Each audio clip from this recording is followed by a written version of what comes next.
Hello, friends. As some of you have probably noticed, things have been getting a little chaotic in my wall displays over my last few videos. Everything is so disorganized, such a mess. And there's a reason for that. Ever since I decided to revamp my plan for collecting post-war vintage Hall of Fame baseball players, I've been shuffling things around, deciding what to sell, and trying to figure out what I'm ultimately going to do. And I have put together a plan now that I am ready to present. So stick around and let's see what my plans are. This better be good. Hello, friends. I am John, and I am the 3D 80s kid.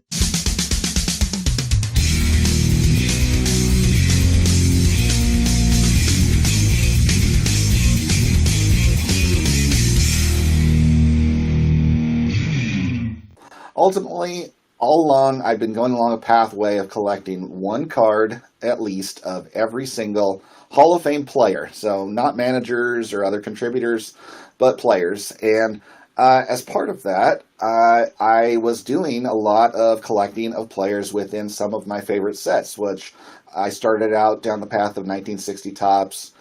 From there, I went into some 53 Bowman colors, and then 1972 Topps was initially my favorite set from the 70s.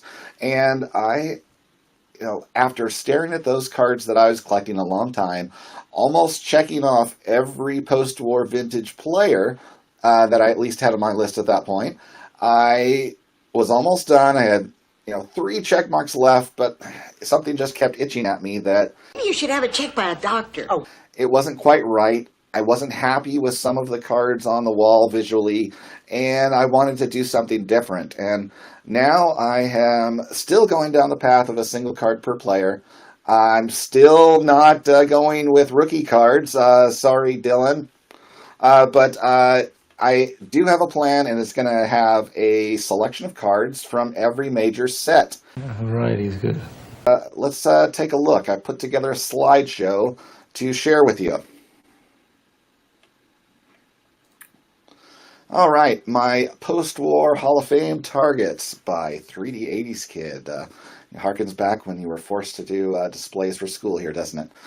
Why would you bring that up? So, to start things off, so my new plan ended up being where I formulated it so that I have 2 representatives from every major set, and I'm covering every single Hall of Fame player. And to start things off, let's take a peek then with 1948 Bowman. I've got Johnny Mize and Ena Slaughter. And at the bottom here, I'm also providing kind of my budgetary figures. Nothing is going to be quite exact. These are approximations. And based off of the general guideline of what I've done to date, which ultimately I may change my mind, but kind of I've looked at as a guideline of this whole idea of collector grade, like for the 40s you collect a 4. I've kind of done that where I divide that number by 2 for me as a kind of a floor threshold. In some cases, when you're dealing with more expensive players and I find a 1 that's great, then I will take it. I find a 1.5 that looks good in the front, I will take it. But, just to form some kind of budgetary baseline, that is what I'm doing throughout this presentation, is that collector grade thing minus or divided by 2. So we've got $60 for Mize and $80 for Ena Slaughter. One of the things that gets kind of skewed as far as my take on both of these guys, it's that sometimes you see both these cards listed as rookie cards, which to me is absolutely ridiculous, since both of these guys actually appeared together on a 1941 double play card, which, as far as I know, was fairly widely distributed. They're not uncommon to find. That's not exactly a popular set, since they put 2 players on one card, and that's always a less popular thing than having individual cards per player. But, it's silliness that some people tend to do with the whole rookie card designation, that it only counts if it's from a major set that people are, that's actually popular for people to collect. But up next, for 49 Bowman, I've got a Phil Rizzuto with no name on the front. There's actually a variation that is more costly where it does have the name placard, like the red chainings next to him. And Red Schoendienst is kind of one of those guys where his pricing is kind of at the floor of what Hall of Famers go for in any particular set.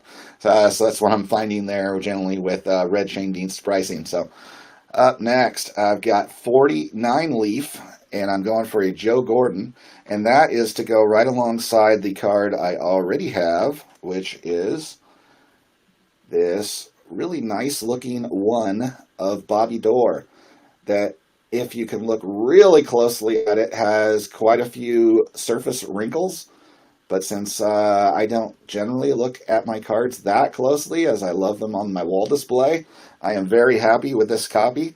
As, I kind of need reading glasses to even see the defect like that. So it works for me. Back to the show. Up next, I have got 50 Bowman with the gorgeous Larry Doby there at $90, and that will be accompanying my pre-existing card that I have of Luke Appling in 1.5. Love the blue sky with the clouds in the background of that one there. All right. Up next, 51 Bowman. I am going with the awesome Yogi Berra card there. And that guy will go along with my existing Lou Boudreau, one of his last cards here, as he was also a player manager at this point of his career. And up next with 51 Tops, I am going for the Richie Ashburn, which is a blue back, and then Ralph Kiner, which is one of the red backs. So I can have one representative of each. Then 52 Bowman, the gorgeous Stan Musial card from that set. One of the most expensive ones that I'll be dealing with on this list. I believe it's number 3 in terms of the obstacle to obtaining that one. And then we've got a really nice Duke Snider here as well. So those cards are great. 52 Tops. I've got the Robin Roberts to go along with my existing card of Mr. Bob Lemon. And I have a short list of cards in which I was planning to use another card of the player as part of my collecting.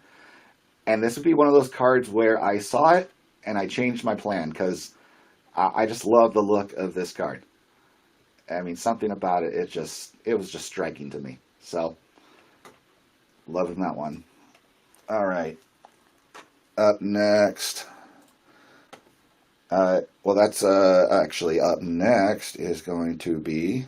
So, up next is going to be 53 Bowman. And I have the Roy Campanella card in my 53 Bowman here. Much like the Bob Lemon, this was another card that made me change my plan. And I also then have the Bob Feller, which I was very happy to find this too, as you'll find many of these Fellers in even higher grades have just a blurry resolution to the picture. And I was able to find this one where the picture is crisp in only a 2 grade, which was a nice cost savings. All right. Now, the 53 Tops. This would be the biggest card of post-war vintage on my list, because this guy doesn't have any cheap cards, since really there's only the 3 cards to choose from for him, and relatively this is the cheap one. So I will more than likely be going less than the total 2.5 that I'm budgeting here. But just to keep everything consistent, I did throw that out there, that this is the approximation of a 2.5 grade on that one. And then we've got the Hoyt Wilhelm. Now, this is a guy that like, his 52 Tops card is a horrible picture. The 60 Tops card I previously had was a horrible picture. I scanned through this guy's entire run, and it's like, did the photographers just hate him? Did he just hate getting his picture taken? Did he ever take a good picture? Because it does not appear so from his history of cardboard. So, if anybody's got information to the contrary, please comment below so that I can see a decent picture of Hoyt Wilhelm where he's happy. So, continuing on, I've got 54 Bowman. Here's a Nellie Fox to go with my recently acquired card of Early Win.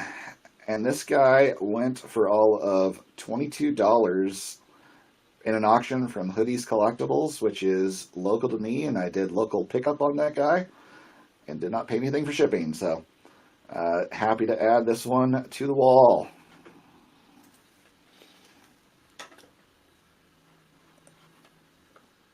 And now I've got 54 Tops. I opted for Monty Irvin in a really nice looking card with the white background. And I love the blue background and the big smile there from Warren Spahn.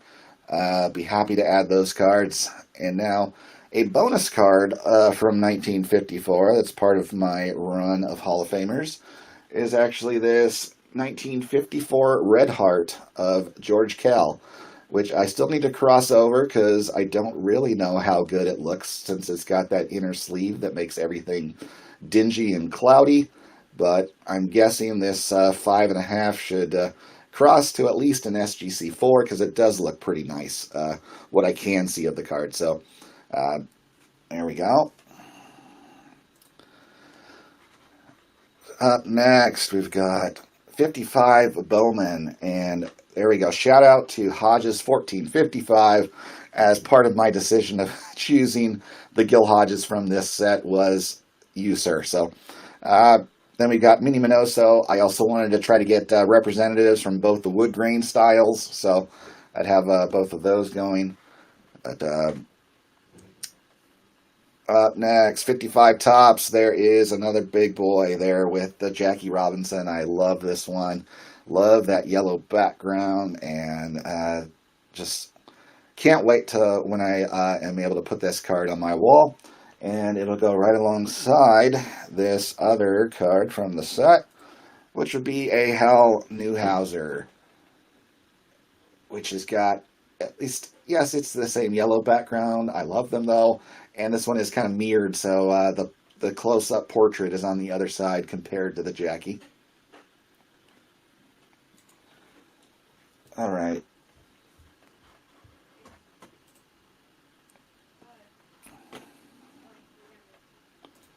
Oh, and then up next after that, since we only have Tops now, is 1956 Tops, and I have got the Ted Williams in a super crisp OC 2.5. And then I have got the Pee Wee Reese in a 4.5. And I was actually with Adam of Vintage Sanctuary when I purchased this card at our small show that we get occasionally in downtown Portland. All right, up next is 57 Tops, and I am going with Whitey Ford and Hank Aaron. I was pretty shocked to find that Whitey Ford is actually kind of in that minimum category in terms of Hall of Famer cost for the set, as there were 3 recent auctions of SGC3s of Whitey Ford all going for right around $20. So that was kind of shocking to see. I thought he would be priced a little bit higher, but I love the Hank Aaron card. Yes, he's not a left-handed hitter, but such a nice shot of him. Love the patch on the arm there. Awesome card of Hank Aaron. All right, 58 Tops. We're going with Jim Bunny. We can get Pink Beauty there. And Harmon Killebrew in a nice pose with some classic yellow behind him. Then we've got 59 Tops with Al Kaline. A nice shot of him swinging. And Frank Robinson. I know there's a lot of people out there who think this is his best card, and I agree with him, so I went with it. So up next is one of those sets I collected a ton of, and I feel like this card is the right card. It was a timely find, and it's going to stick with me, and that is 1960 Topps Mickey Mantle in a 1 that looks much better on the front because it is a scrapbook glue and paper loss damage on the back. So, love this one. And if you're a watcher of my channel, you know I've talked about this card a lot. There was no way I was not going to keep my 60 Topps Eddie Matthews. So there we go. All right, now we're on to 61 Topps, and we've got a Brooks Robinson with a nice shot there, along with Bill Mazeroski. This would be, immediately following his World Series heroics there. So both nice hitting poses for those guys. And on to 62 Topps, we've got a decent shot of Louis Aparicio. And as you can see, our bottom threshold has gone down a little bit now into the 60s with that card. And a really awesome smiling picture of Orlando Cepeda there. I really like that one. Up next, 63 Fleer. I've got the Ron Santo to join alongside. I don't know if you've seen it or not, but I did a recent trade with Chris from Missouri and acquired this card right here. The 63 Fleer Sandy Kofax. So those will be my 63 Fleer representatives.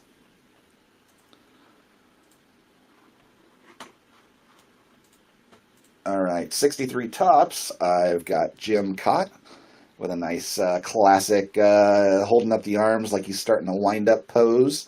And then a nice, kneeling shout out to Don Field's Dreams, a card of Willie McCovey. And this one, as it turns out, ended up being a little bit more because it is considered not a high number, but the next series down, and it is somewhat rarer than the normal card. So that's what bumped up the price there on that one. All right, 64, we have got Bob Gibson and Gaylord Perry. And actually, the Gibson card was also in this same category like the McCovey, where it is slightly rarer than the standard issues, so that one did bump up the price as well. And I thought it was nice to actually have a picture of Bob Gibson where he looks happy. Not too many of his cards have that. And I thought this Gaylord Perry, completing the throwing motion with his fingers out there was kind of cool as well. So, up 65, I have got just a classic Lou Brock card that this would be his first card with the Cardinals, which is, more heavily associated with him and his success than his first few years with the Cubs. And it turns out this one is a little bit pricier as it is a high number, but, still a very affordable card since it's not, it's 4 years removed from his rookie card. So, and then Billy Williams, this picture I pulled was a little OC, but really nice shot of him staring at the camera and smiling. So, and gotta love the banners with the classic Cardinals look there and the Cubs. So, great set. 66, we've got Catfish Hunter, who didn't seem to be that photogenic of a guy either, or at least the photographers did him no favors either. So I opted for this fairly basic shot of him with the whole arms over his head, starting his wind-up. Early in his career, as you can see, with the Kansas City Athletics before they moved over to Oakland. And then Carl Yastrzemski, this card having the biggest smile of any card that I saw in his entire run. And the other connection I have with this one, I was actually with Adam Vintage Sanctuary when he bought one of these. And, just felt that mental connection as well there. So, 67, we've got a nice one of Don Drysdale, posing with the full follow-through. And then another similar one with Phil Niekro, with, the guy having a little bit less follow-through, being a knuckleball pitcher versus a flamethrower there. So you got kind of the difference of how they would end up in their pitching stances. 68, now this is a guy, Ernie Banks here. I was shocked when I went through his whole catalog of cards, as he's got such a reputation of being a big, smiley, happy guy. But, once you go past his first few years of cards, which are, on the more expensive side, so I kind of steered clear. But he doesn't have that many actual smiling cards, and that's how I ended up with him all the way to 1968 before I found a good shot of him. But obviously this one is great where he's just beaming there. And this Tony Oliva was the other card I chose, and also kind of getting the two different tones they had with the whole burlap sack border design of 68 as well. So great shots on both those. 69, we've got Steve Carlton with the follow-through of the big lefty fireballer there, with a nice shot there. Tony Perez holding the bat out. 1970, we've got Fergie Jenkins.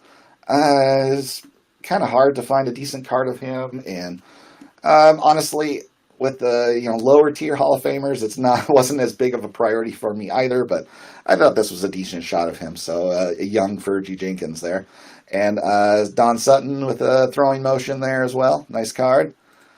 71. Now here we go. We got the Tom Seaver, who I just recently saw in a video from Mookie Chilson, and now whenever I see this one, I will never unsee the extra color alteration that Mookie had done to his card whenever I look at this one. So if you haven't seen that, check out Mookie Chilson's video on that. But the other one, Roberto Clemente, I ended up getting swayed by my friend Theo there, as he has forever stated that this is the best Roberto Clemente card ever made, and I'm going for it. So there we go.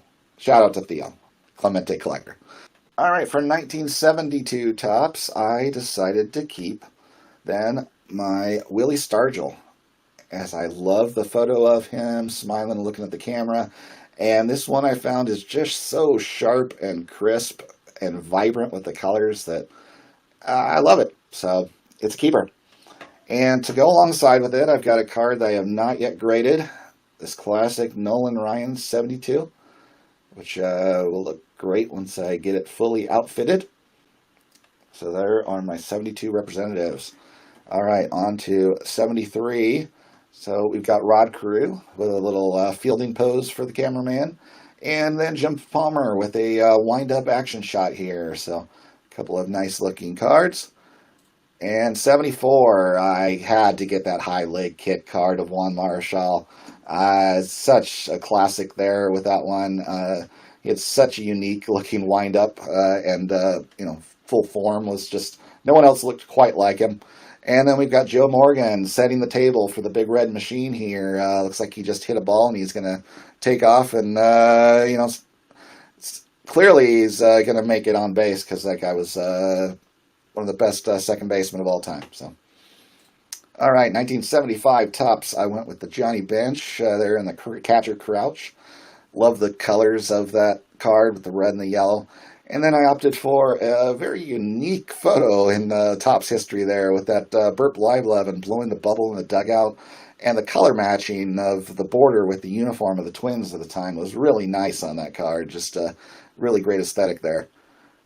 And 76 went with a nice Raleigh Fingers. At that point, he's got the classic mustache, versus the 72 I already had of him was clean shaven. So love having the handlebar there on it, and a nice color match with they did in 76 with the lower border there, the nameplate and the team name. So really nice looking card. And then the Dave Winfield, it's like he is admiring a long home run he just hit there. And what a monster guy.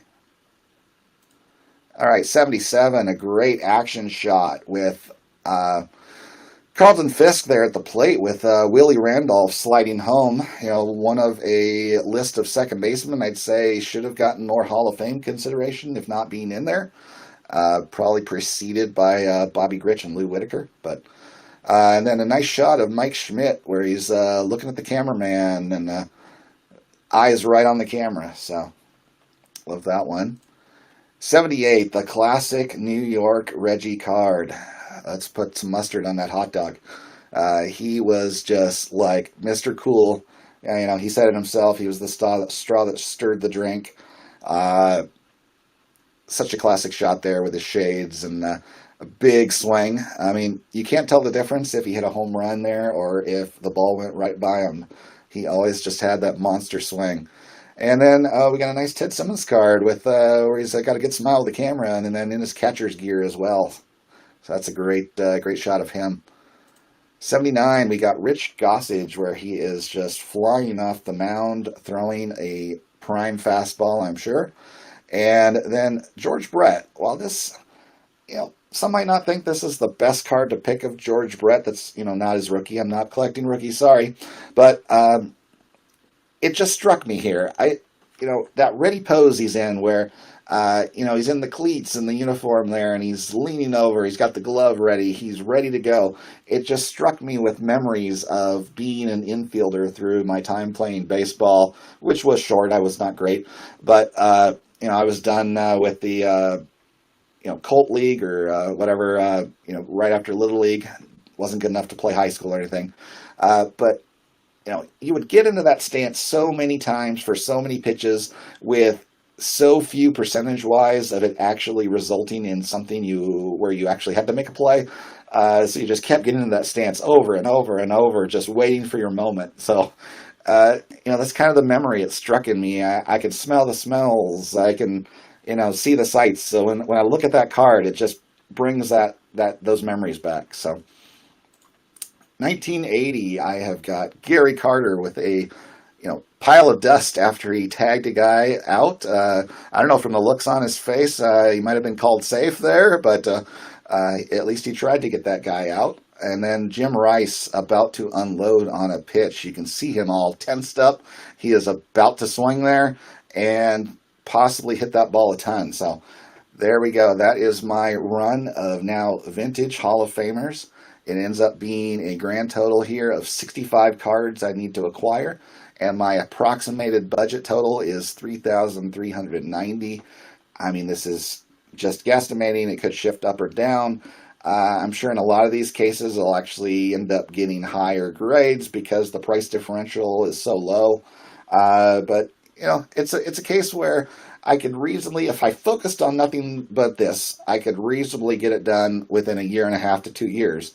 But since my attention is diverted also into pre-war and other occasional historical figure distractions, this is something that'll keep me occupied for a few years, and I'm just going to enjoy the journey there. So, everybody, if you made it this far, thanks for watching, and I will see you next time. And the big message is here, collect the things you want to collect what makes you happy. That's what I'm doing here. I'm changing my mind. You can always sell these cards again to somebody else if they don't feel right to you. It's not that hard. I throw them up on eBay, buy it now, eventually they sell, and then I send them to their next happy home. So, everybody, thanks for watching. I'll see you next time. Well, see you next time. Yeah, unless I get lucky and break a leg.